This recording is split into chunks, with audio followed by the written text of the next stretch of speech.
we're talking about this basically many different types of music from West Africa, but there's two distinctly different types of music.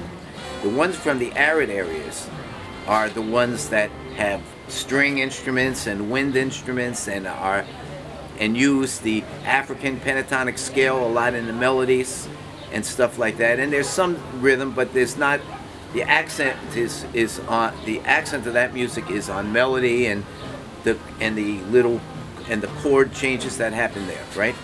The music from West Africa that is called the rainforest music is from would be where you have the drum orchestras, the polyrhythmic drum orchestras, which because the nearness to so much wood, you can make a lot of drums, and so that music is more rhythmic and polyrhythmic.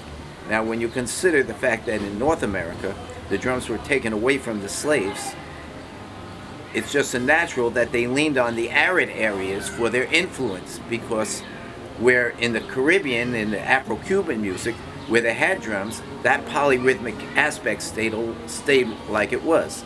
But in North America, because it leaned on the arid elements, that's how you develop what is called the blues. And that's a unique American art form, the blues. It doesn't sound like European music. There's practically no European influence in the blues. And it doesn't sound like African music either. So it's interesting how that came about, and its influence is more from the arid areas of West Africa rather than from the rainforest area, where if you go and you look at Cuban music, Puerto Rican music, Dominican music, you might say because they kept the drums, you can hear.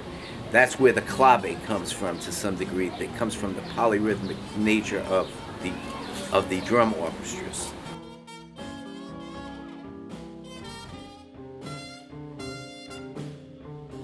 Well, one of my friends, Amiri Baraka, one of the greatest writers, and probably his greatest book is Blues People. He said that it took 100 years of having Africans in America for there to be a distinct African-American culture. Part of that process, and this is not Amiri Baraka anymore, this is mine, part of that process is because you have so many different cultures within West Africa that had to blend. And so it took a while for them to blend and to adapt to what was happening slavery-wise in America. And that produced what we now will call the blues. The blues originally had three basic functions. It was so a lot of people think the blues is it's all about my man don't love me, treat me oh so mean, the type of secular complaints of love and stuff like that. But really, the blues started out with having three functions. It talked about the situation black people were here in America. It was a way of communicating amongst each other without having the white people to really understand what was going on. And thirdly, in some areas, it served as a method to talk about how to escape, and work your way to freedom. So those were the three functions of the blues originally. But by the time at the end of slavery, the function of it became more in a secular sense, and that's where we get so much of the blues lyrics that we have. So it still retains some of those attributes, but it also added on the attribute of what the blues becomes. And in many people's mind, that's what the blues is. When they think about the lyrics, it's all this sexual innuendo type of lyrics and stuff like that.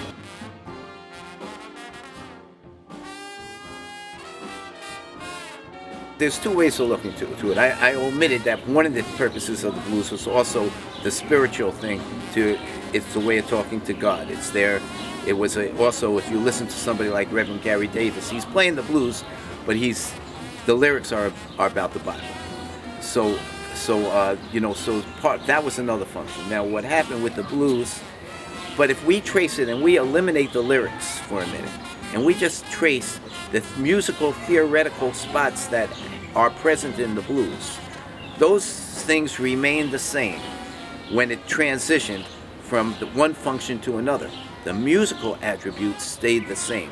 So when musicians say we're talking about the blues, we're talking about the theoretical aspects of the blues.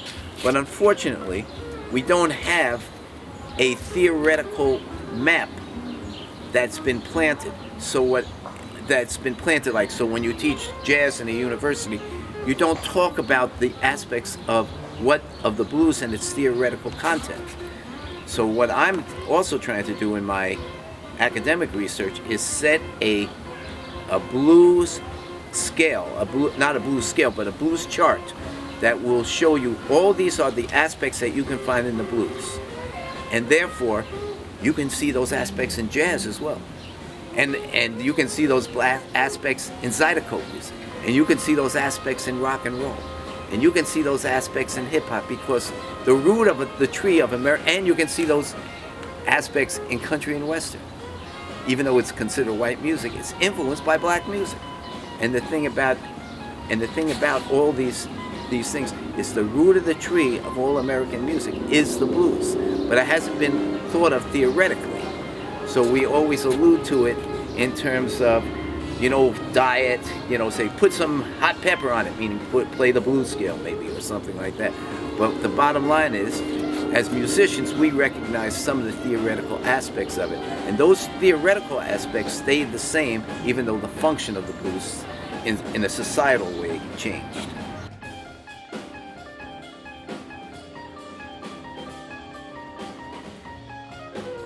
They had a different system. In general, the French during slavery sent men over and not women.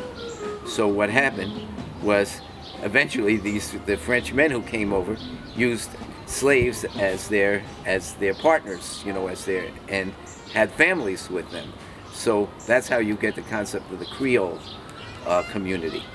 You know what I'm saying? Because they were of mixed heritage. But so their system was different on a musical level. They didn't deny the drums to the same extent that the North Americans did. So you have a different influence there, and also, like you mentioned, the brass bands they're near Mexico. They were very influenced by the mariachi bands and the trumpets, and if you listen to Louis Armstrong, his vocabulary isn't Mexican, but the way he plays vibrato on the trumpet and stuff like that is extremely similar to the mariachi trumpets. So there's a lot. When we look at American music, if you take the assumption that the blues is the foundation of it, but there's all these influences that come in different sections. In the South, you see more string instruments, you see the wash bucket rhythm section, and the string bass with one string with a stick, and you see guitars and tambourines and jug bands and stuff like that. That's coming from the South, where it's not the same influence. But if you look at New Orleans, you see more of the influence of horns, because you have more marching bands. The French were more into marching bands.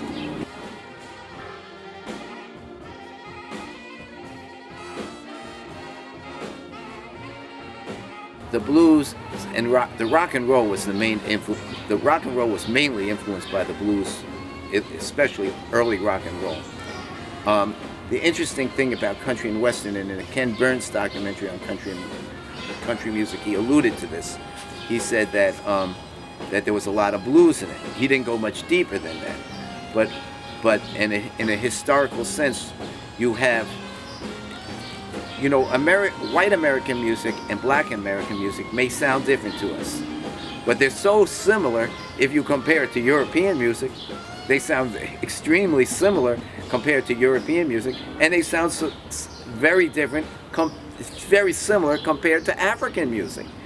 There's similarities between white American music and black American music and French American music, like Zydeco music, for example, or Cajun music, is like their blues is the foundation of all those musics. And that's why Ray Charles could be successful making a country and western record, because this is music that it was black and white music.